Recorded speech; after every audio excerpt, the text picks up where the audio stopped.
Buenas noches, damos inicio a un nuevo conversatorio de creación local. Vamos a tener la oportunidad de escuchar tres autores y una autora: Nicolás Peña Posada, John F. Galindo, Miguel Castillo y Camila García. Hola, Nico. Qué bueno estar por acá, viejo Juan. Gracias por la invitación, por supuesto, y por el proyecto tan bonito como siempre les he dicho. Hola, Miguel, bienvenido. Hola Juan, hola Nicolás, hola a todo el equipo de Dosis Mínima. Pues este proyecto me parece del putas, así de simple. Que la obra se lleve y que la gente la tenga, y en una sociedad como la nuestra, donde ni siquiera hay librería más allá de Bogotá. Hola, Camila, ¿cómo estás? Hola, hola, ¿qué más? Un saludo a Nicolás, a Miguel, a Juan Camilo y el equipo de Dosis Mínima. Muy contenta de estar acá. Salir un poco de ese rolocentrismo, de ese bogotanocentrismo. Quisiera proponerles que empecemos escuchando al menos un fragmento de textos de cada uno de ustedes, De una, ya que lo veo entusiasmado, Nico. Comencemos por usted. Dice que usted nació en Bogotá en el año 1991, es literato y artista plástico, autor de los libros Mi madre es la única que lee mis poemas, Cocinar no es para todos los poetas y Brevísima crónica de Indias. Cree en el lenguaje virus de Burrow, habla con Barbajacao en las noches y no fuma ni toma tinto. Dijo un amigo que cambió las diagonales del fútbol por los versos, desgraciadamente. aquí tengo mi dosis mínima. Todavía amo las colombinas y otros poemas. El universo se expande cada año. El universo se expande cada año. La materia se descompone más rápido bajo el sol y los árboles del parque crecen algunos milímetros al día. La mujer que amo vivo lejos y ya no piensa en mí. Es normal el color del cielo este día de enero, normal los perros que cagan en el pasto, normal el paso débil de mi abuelo a sus 89 años. Todo es simultáneo en el viento y en el corazón de los pájaros amarillos. Acaban de nacer 1.000 millones de estrellas, acaban de morir 155.520 personas. Sin las abejas no podríamos subsistir. Hay botellas de plástico en el corazón rosado de las ballenas. Mi madre se lava la cara y piensa en su hipertensión. Júpiter tiene una inclinación de 1,30530 grados centígrados según Wikipedia. Estos son algunos datos de mi familia, del barrio, del mundo, del sistema solar. También me siento solo, a pesar de las infinitas galaxias que pueblan mis axilas, pero no todo es motivo de felicidad o de tristeza. Somos indiferentes para el cometa que viaja a una velocidad de 112.000 kilómetros por hora, y eso es mucho más de lo que nunca podremos tener. En todo caso, en un planeta de plomo que no conocemos, alguien que no conocemos sobrevive a una peste de insectos que no conocemos y canta en un idioma de señas a la noche. Estas líneas son para esa persona que nunca podrá entender lo que escribo y también para María, que ya no lee mis poemas. ¿Lo escribió en su casa? Porque no sé por qué está la mamá en el poema. No creo, no estaba mi mamá, no sé, yo siempre hablo de mi familia como en casi todos mis poemas, creo que son importantes para mí, entonces de pronto por eso sale, ¿no? Era como de pronto muchas imágenes aleatorias de la casa, del universo, del mundo, ¿no? Yo no le he dicho a Nicolás, pero por ejemplo yo voy a usar los poemas de él con chicos que tengo en Tabio, lo siento, pero ya están escaneados los poemas y los chicos vamos a trabajar un poco a partir de eso. Así que lo siento, mano. Sí, con los chicos venimos trabajando precisamente las imágenes del hogar, de la familia, del padre, el abuelo, como todos esos espacios muy íntimos, marica. Entonces cayeron de perlas. Lo mejor que le puede pasar a uno es que lo pirateen, entonces qué bacano que esté sacando copias. Miguel, ¿te parece continuar? Leer el texto, pues, que le da el título, que es el asesino más grande del mundo. Cuando se declaró la guerra a las moscas, fui el primero de mi clase en ponerse de pie y jurar, después de cantar el himno patrio, el pronto fin del enemigo. En esos días el ejército luchaba de manera feroz en los frentes que rodeaban al país. Sin embargo, el enemigo más peligroso estaba en nuestras ciudades, donde las marchas militares eran despedidas con pañuelos y flores de colores. Según el informe del Ministerio de Guerra, leído por la profesora de biología, las moscas infestaban los alimentos con enfermedades propias del enemigo. Más que una prueba de valor, eliminarlas era una necesidad primordial.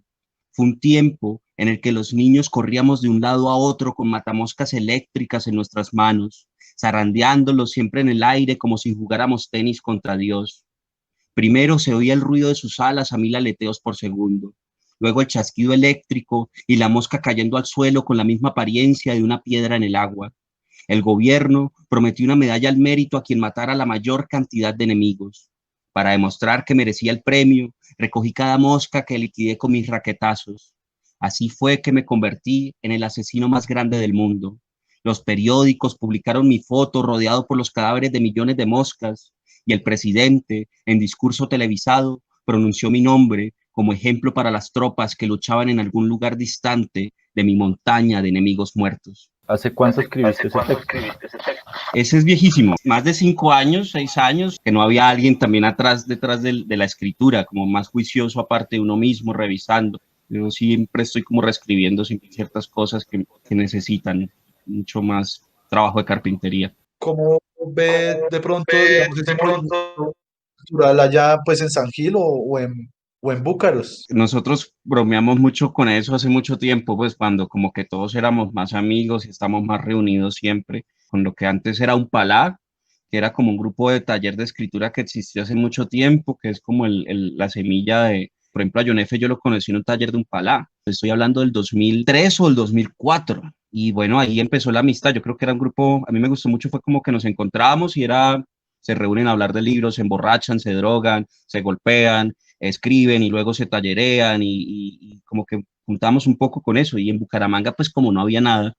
Camila, ¿le parece si continuamos escuchándola a usted? Ella nació el 4 de noviembre de 1983 en Barichara.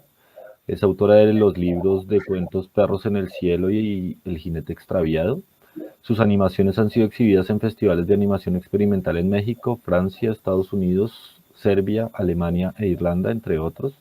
Es traductora del alemán y egresada de la Universidad Nacional de Colombia, sede Bogotá. He desarrollado paralelamente una obra con la imagen sobre todo y al mismo tiempo también pues he ido escribiendo sobre todo microrrelatos.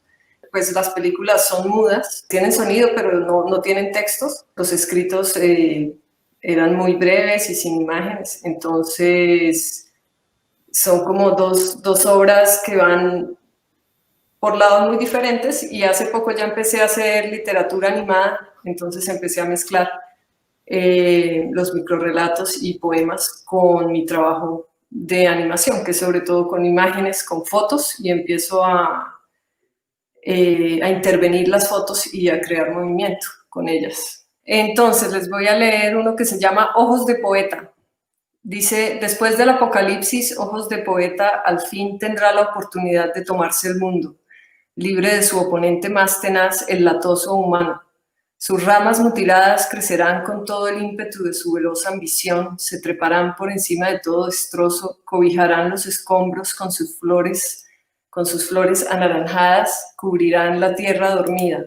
Es una enredadera con unas flores anaranjadas bellísimas. También le dicen la planta del espanto. Donde la dejen crecer, ella se va trepando y se va subiendo por las casas y por los muros, y si no la cortan a tiempo, pues invade absolutamente todo. Siendo tan corto, ¿se animaría a leerse otro? Alguien diga un número de 1 a 8.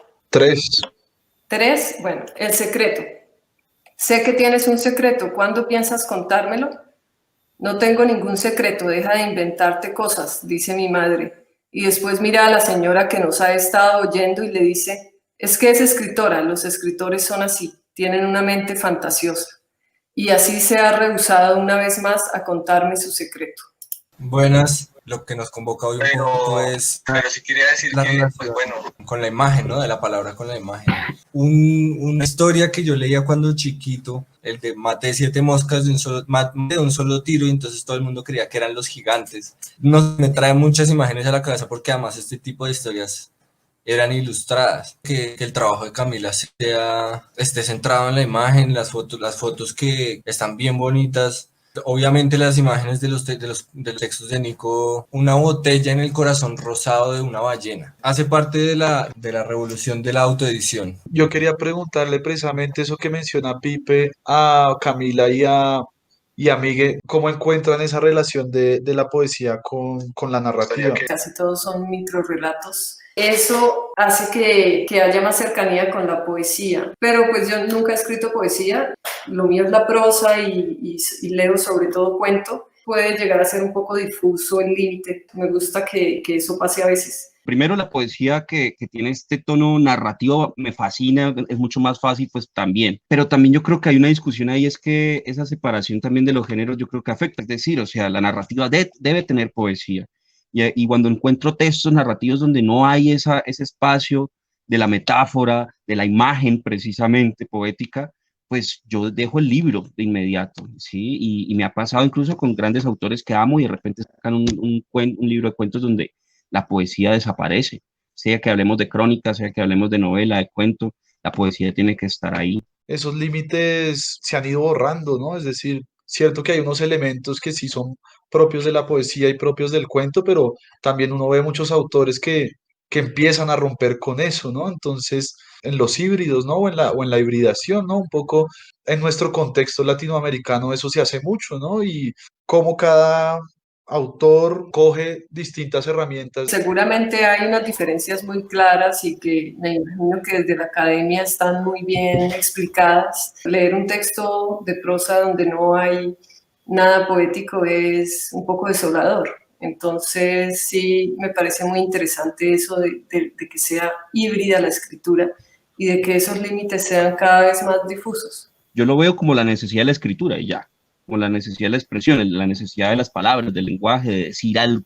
Cada quien mirará cómo lo hace, ¿no? Cómo lo dice. Estamos atravesando tiempos en donde la superación de categorías anquilosadas y un poco anacrónicas está siendo superada. Lo importante es que prime la expresión y que se propicie el intercambio de información o de sentimientos, pensamientos a través de lo escrito entre seres humanos. ¿Cómo viven ustedes el proceso de transformar sus sentimientos, emociones, pensamientos en una imagen mental y de esa imagen mental volcarla al lenguaje escrito? Siempre necesito para quedar en las imágenes algo muy matérico, ¿no? Algo muy material y algo muy corporal, ¿no? Entonces, desde el tacto, desde lo que se siente, desde lo que se ve, ¿no?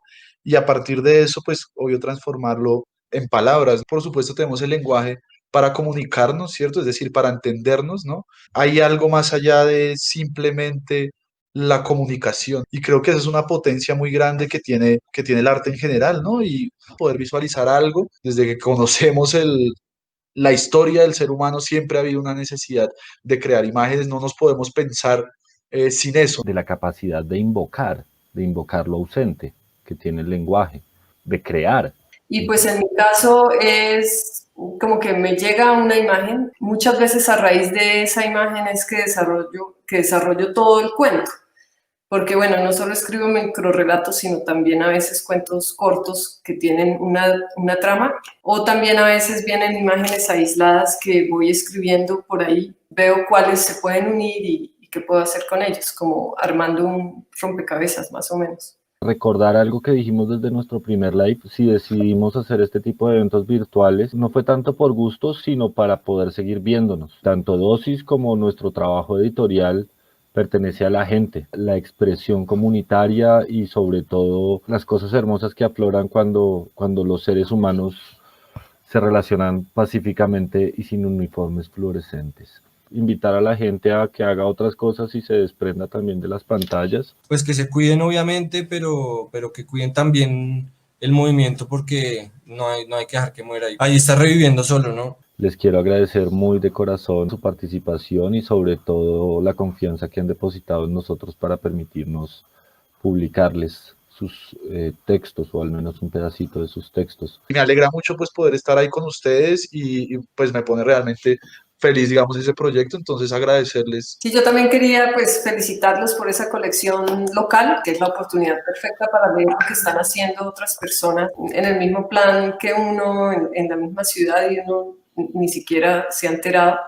Y me parece que esa es la mejor forma de divulgarlo. También a John F., pues esperemos que esté bien. El link para que conozcan los textos de él, que son muy buenos. Ahí sí que hay mucha imagen, mucha nostalgia, muchos recuerdos, mucha infancia. Recibiendo el apoyo de muchas personas, incluso que ni siquiera conocíamos antes. Y que sobre todo podamos reunirnos, encontrarnos y darnos cuenta de nuestra fortaleza cuando trabajamos unidos y unidas. Un gusto. A la camita.